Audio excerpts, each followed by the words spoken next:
Donc aujourd'hui, comme promis, je fais ma vidéo sur pourquoi c'est important de choisir un chien qui a le même niveau d'énergie que nous.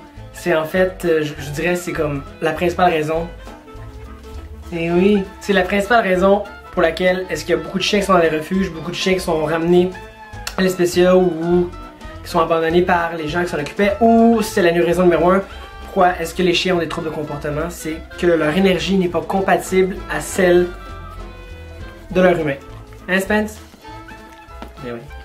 Moi, je fais partie des gens qui croient qu'avoir un chien, ça nous permet de devenir comme une meilleure version de nous-mêmes, ou si on décide d'avoir un chien qui est comme plus énergétique un peu que nous, à trouver des nouveaux exercices à faire, des nouvelles façons de passer le temps et de vouloir passer le temps avec notre chien.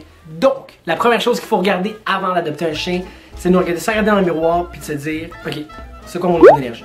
Donc, ce qu'il faut regarder, c'est notre style de vie. Est-ce qu'on est actif ou pas? Le soir, est-ce qu'on préfère aller se promener, même s'il fait moins 25, même s'il pleut, même s'il neige? Ou est-ce qu'on préfère rester à l'intérieur, lire, peut-être écouter des films? Est-ce que notre horaire est chargé? Est-ce qu'on aurait le temps de s'occuper d'un autre être dans notre vie? Est-ce qu'on a aussi les sous? Parce que, veut pas, ben, s'occuper d'un chien, premièrement, acheter un chien, c'est des sous. Aller au vétérinaire, devoir le vacciner, s'occuper des opérations, le stériliser, la nourriture.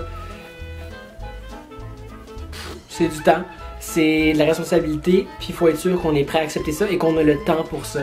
Donc la première chose que je vous dirais avant d'acheter, peu importe le chien, c'est de vous regarder dans le miroir et de dire, est-ce que je suis prêt? Est-ce que j'ai l'argent? Est-ce que j'ai le temps? Est-ce que j'ai la volonté de le faire? Si on répond à oui, bien après ça, il faut regarder le temps qu'on a à allouer à ce chien-là ou à cet être-là. C'est comme je vous dis, c'est là qu'on regarde si on est actif ou si on l'est pas. La deuxième étape, ben, c'est justement d'essayer de trouver un chien qui est semblable à notre énergie et de faire les recherches. Prendre le temps de trouver un chien qui va s'adapter à notre style de vie et que nous aussi on peut s'adapter à son style de vie. La pire chose qu'on peut faire, c'est prendre un chien juste parce qu'il est beau ou juste parce qu'on le trouve cute. Et là on se ramasse avec quelque chose qui est hyperactif, puis nous on n'a pas le temps, on n'a pas l'énergie pour ça. Et là le chien a plein de troubles de comportement, on sait plus quoi faire, puis on finit par soit le retourner ou être désespéré ou être fâché avec le chien. Alors que tout ce qu'il a besoin c'est de courir plus longtemps que 5 minutes, par exemple. La troisième étape, c'est vraiment de prendre votre temps avec un chien que vous croyez qui vous intéresse ou qui vous semble être le plus approprié à votre style de vie et à votre niveau d'énergie. Si vous allez adopter à l'espécia, si vous allez adopter dans n'importe quel refuge, là je parle d'espécia, mais c'est n'importe quel refuge, prenez le temps avec le chien, allez vous promener avec lui, vous voyez son énergie, vous voyez comment est-ce que lui connecte avec vous. Le fait qu'il est hyperactif, quand il vous voit, ben, c'est juste qu'il reflète le fait qu'il a besoin de bouger. C'est pas parce qu'il est trop heureux ou quoi que ce soit. Donc, il faut faire attention. Lorsqu'on veut adopter un chien, il ne faut pas qu'on y aille avec nos sentiments. C'est la pire chose. Il faut vraiment y aller avec ce qu'on a besoin et ce que le chien a besoin. Vous allez prendre le chien qui est le plus excité de vous voir parce que vous allez dire que vous avez créé une connexion alors qu'il est juste hyperactif. Et là, vous arrivez chez vous, ben c'est un fou. C'est pas la sorte de chien que vous vouliez. Donc, si vous cherchez un chien calme, prenez le temps vraiment de regarder tous les chiens. Ceux qui sont plus calmes, passez du temps avec eux, 5-10 minutes, voyez comment ils agissent en votre présence. Allez prendre une marche avec eux. La marche est toujours le meilleur moyen de savoir si on connecte vraiment avec un chien et de connaître son énergie au chien. Lorsque vous allez adopter votre chien ou que vous allez visiter pour aller intégrer un chien dans votre famille, il faut aussi faire attention à notre énergie et ce qu'on dégage. Si vous allez là en étant nerveux, en étant excité, ben là, lui, le chien, comment est-ce que vous voulez que lui soit calme en votre présence? C'est impossible. Arrivez là confiant et ne faites pas de décision avec vos sentiments, faites pas de décision avec votre tête. Je vais expliquer comment choisir votre chien en fonction de votre énergie. Mais là, je vous dis pourquoi.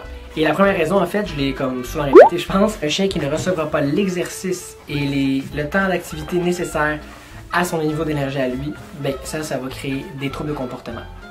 Les troubles de comportement peuvent être très nombreux. Que le chien ne fait pas assez d'exercice lorsque vous partez ou avant que vous quittez la maison, ben ça peut créer de l'anxiété de séparation. Et là, souvent, les gens vont dire, ben là, il m'aime trop, il est trop attaché à moi, donc il n'aime pas quand je m'en vais. C'est juste qu'il a besoin encore de bouger. Donc la meilleure façon de régler ce problème-là, c'est de faire plein d'exercices à votre chien. Donc quand vous quittez la maison, ben là, lui, il entre dans une espèce de mode relaxé ou mode dormir. Donc il associe le fait que vous partez à être calme, à devoir se reposer, tu sais. Donc l'exercice physique, c'est toujours la raison pour laquelle les chiens développent des troubles de comportement. Alors voilà, c'était mes trucs afin de choisir un chien qui est du même énergie que vous, du même niveau d'énergie en fait que vous. J'espère que mes conseils pourront vous aider pour tous ceux qui veulent adopter un chien ou qui veulent amener un chien dans leur famille ou qui ont déjà un, qui ne comprennent pas pourquoi est-ce que leur chien a des troubles de comportement. Ben, c'est peut-être parce qu'il ne fait pas assez d'exercice ou que votre niveau d'énergie n'est pas semblable ou similaire à celui de votre chien. Donc si vous avez aimé la vidéo d'aujourd'hui, ben n'hésitez pas à partager, à aimer ou même vous abonner juste ici en haut à ma chaîne. J'ai plusieurs vidéos qui s'en viennent comme ça, justement sur des conseils afin de vous aider avec votre chien maintenant ou dans le futur ou avec vos chiots. Alors nous, on vous dit passez une belle soirée et on se voit très bientôt.